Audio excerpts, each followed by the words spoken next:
That's not just loneliness, it's beyond that. It's a feeling of being disconnected from people. You could have a whole lot of friends that you're chatting with, but you still feel alone. You still feel loneliness. You still feel there's a certain way you feel inside. You feel like the whole world has left you alone inside it. It's also disconnection from purpose, and sometimes it's the disconnection even from ourselves. Sometimes when these three combine together, you dive straight into depression. And what really is depression to an extent where people even take their lives is because they don't see a need anymore to live.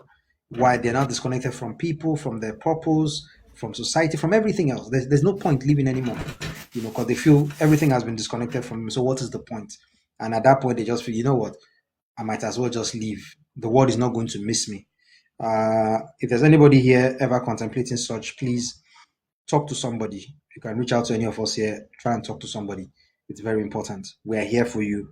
You see, that should never be an option, because I call it a very selfish one. Because at the end of the day, what you do is you are going to leave so much burden on the people that loved you. But let's not go into that. But please, if ever you contemplate such, or anybody pushes you to contemplate such, cut off from such a person and find yourself again.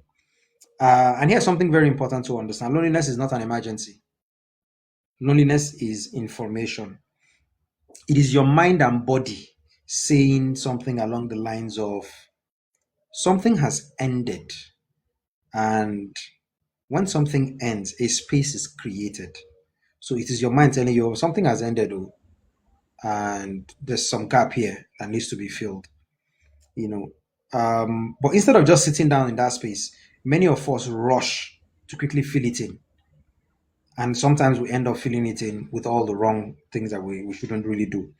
And oftentimes we fill it with what is familiar sometimes, and that familiarity is where that toxicity comes into place.